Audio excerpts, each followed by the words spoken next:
नमस्कार दोस्तों, स्वागत है आपका हमारे चैनल @डुग्गू कोचिंग सेंटर में। आज मैं आपको सैम्पल पेपर 2 लेकर आया हूँ। याद रखना, जो कि सब्जेक्ट रहेगा सामाजिक विज्ञान, कक्षा रहेगी 8वीं। जिससे पहले मैंने सैम्पल पेपर 1 अपलोड कर दिया, उसको आप पहले देख लेना। उसके बाद सैम्पल पेपर आप 2 देखना, ताकि आपको समझ में आएगा पैटर्न कैसा क्या है कक्षा 8वीं का। ठीक है, तो सबसे पहले स्टार्ट करते हैं। सबसे पहला तो वही बताया था कि भाई 4 विकल्प आएंगे। ठीक है, 4 ऑप्शन रहेंगे, उसमें से एक आपको चुनना रहेगा। पहला क्वेश्चन आपका सही विकल्प पे रहेगा। तो जिसमें कि आपको पहला क्या क्वेश्चन पूछा है, पहला नंबर का जो क्वेश्चन पूछा आपसे, कौन सा विद्रोह आदिवासी विद्रोह नहीं था। क्या पूछा है कि कौन सा विद्रोह आदिवासी विद्रोह नहीं था। ये 4 आपके ऑप्शन है, इसमें से आप पढ़ा हो तो आप इसमें टिक लगा देना। सही आंसर आप खुद देख लेना यार। उसका अगला है, वयस्क मताधिकार के लिए आयु निर्धारित है। मतलब जो वोट देने के लिए हो जाते हैं, उनके लिए को कितनी उम्र में या कितने वर्ष में व्यक्ति वोट देने के लिए तैयार हो जाता है, उसके लिए क्या आयु निर्धारित की गई है। ठीक है, वोट डालने के लिए, तो ये आपको बताना है।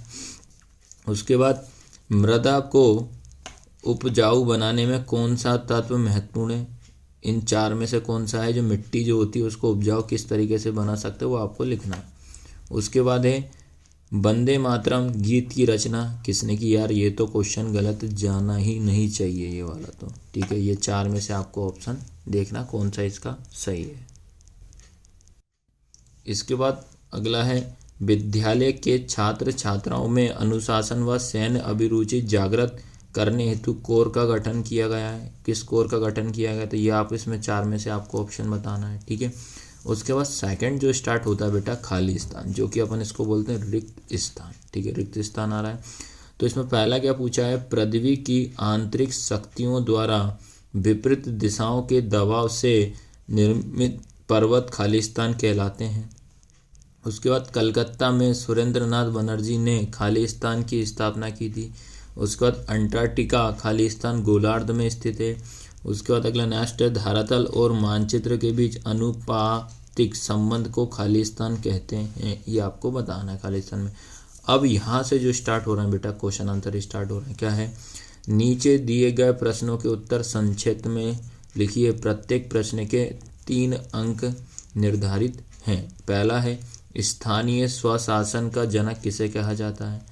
प्रेयरी का मैदान किसे कहते हैं। काकोरी कांड क्या था।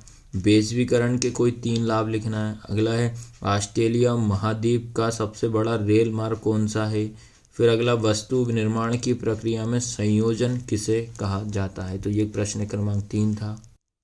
अब यहाँ से आपका जो हो रहा है प्रश्न क्रमांक 4। ठीक है, प्रश्न क्रमांक 4 क्या है आपका, ये है, नीचे दिए गए प्रश्नों के उत्तर लगभग 60 से 70 शब्दों में आपको देना और 5 नंबर का है। ठीक है, सेम पैटर्न वही सैम्पल पेपर जो 1 बताया था, वही सैम्पल पेपर 2 भी सेम है, बस क्वेश्चन आंसर थोड़ा पैटर्न सेम ही रहेगा।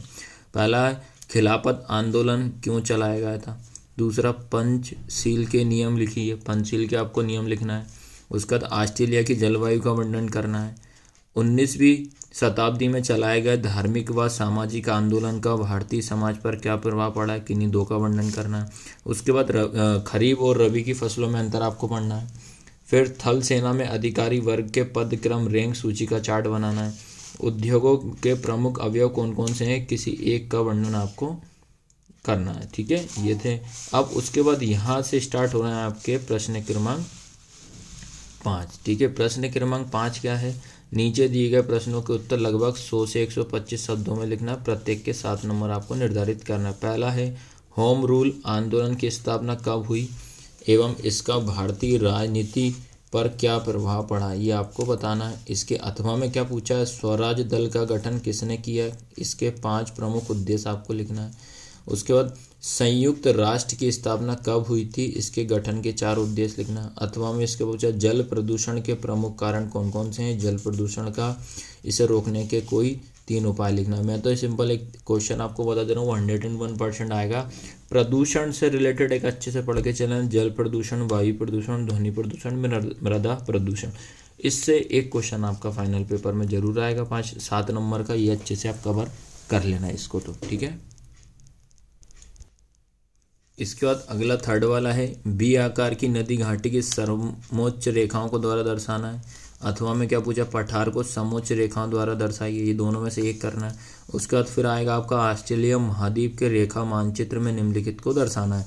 तो ये इतने सारे आपको लिखना है, या तो बेटा ये पूरे एक साथ आपको करना पड़ेगा, मानचित्र में दर्शाना पड़ेगा, या फिर इन पूरे को में से याद रखना, या तो ये पूरे करो या तो ये वाले करना। तो ये आप ध्यान रखना है कि जो आपको समझ में आ रहा है वही पहले आप करना है, या तो ये पूरे बन रहे हो तो इनको आप मैप में दर्शाना है, या ये पूरे बन रहे हैं तो ये दर्शाना है। ठीक है, तो मैप भी आपको मैं दिखा दे रहा हूँ। ठीक है, तो ये देखिए, ये इसमें आपको इनको मैप जो लिखा है, इस मैप में आपको सारे जो भरना हुआ है कहाँ कहाँ ये। ठीक है, तो इस तरीके से मैंने आपको सैम्पल पेपर आपको 2 मैंने बता दिया है, सोशल साइंस का, सामाजिक विज्ञान का।